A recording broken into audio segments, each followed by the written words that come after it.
Lionel Messi का 2025 India का tour अब एक बड़ी हिस्ट्री बन चुका है। 13 दिसंबर से 15 दिसंबर तक सब कुछ प्लान था।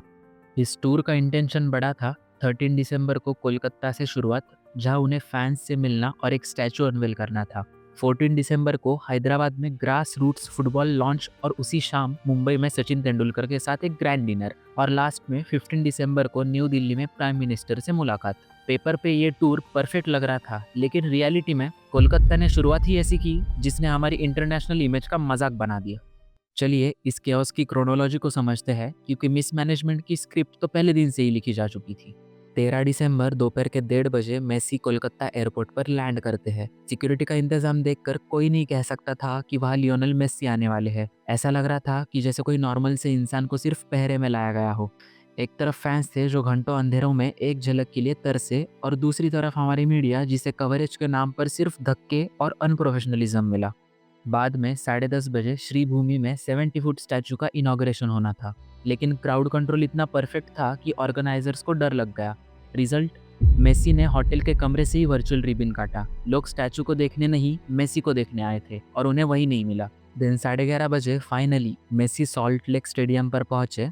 फैंस ने 25,000 रुपये तक दिए थे, शायद ये सोचकर कि वो मेसी को फुटबॉल खेलते देखे। लेकिन उन्हें क्या पता था कि उनका टिकट मेसी को देखने के लिए नहीं था, बल्कि लोकल नेताजियों की सेल्फीज के लिए था।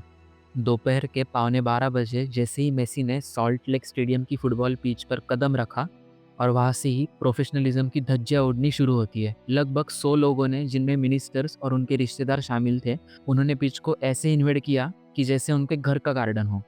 एक ग्लोबल आइकन की सिक्योरिटी का एक सैक्रेड पेरीमीटर होता है, जिससे हमारे वीवीआईपीज ने मजाक बना दिया। मेस्सी के चेहरे पर वो अनकंफर्ट साफ दिख रहा था जब हर कोई उनके कंधे पर हाथ रख के फोटो खिंचवा रहा था। हमारे इलाइट क्लास की सेल्फी हंगर ने 60,000 फैंस का सपना कच्चा चबा लिया। जब स्टैंड से बूज शुरू हुए तब तक बहुत देर हो चुकी थी। 12:05 पर मेसी की सिक्योरिटी टीम ने देख लिया था कि यहाँ कोई प्रोटोकॉल काम नहीं करेगा। उन्होंने तुरंत अबॉर्ट कॉल दी और मेसी को स्टेडियम से निकाल लिया गया। टोटल टाइम ऑन पिच सिर्फ 20 मिनट्स। इसके बाद स्टेडियम राइट्स का मैदान बन गया था। चेयर्स उखाड़ी गई थी और फैंस का गुस्सा आसमान पर था। 2 बजे तक मेसी हैदराबाद के लिए फ्लाई कर चुके थे। तब तक West Bengal government damage control में लग गई थी। ऑर्गेनाइजर सतथरु दत्ता को अरेस्ट किया गया और उन पर चीटिंग के लिए चार्जेस लगे। पर सवाल ये है कि क्या एक इंसान की अरेस्ट से वो इमेज वापस आएगी? अभी थोड़ा सा मैच्योरली सोचे तो ये सिर्फ एक इवेंट फेल नहीं था, ये हमारी माइंडसेट का भी फेल्योर था। हालांकि हैदराबाद और मुंबई ने इससे सीखा और वहाँ मैनेजमेंट बेहतर रखा गया, लेकिन कोलकाता का ये इंसिडेंट एक डार्क स्पॉट रहेगा। अगर हम ओलंपिक्स होस्ट करना चाहते हैं तो हमें पहले ये वीवीआईपी वायरस ख़त्म करना होगा। फैंस को रिफंड शायद हो जाएगा, लेकिन जो ट्रस्ट टूटा है उसका कोई इंश्योरेंस नहीं है। आपका क्या मानना है इस पर? कमेंट में ज़रूर बताइए। Until next time, stay smart, stay grounded, stay human. Thank you.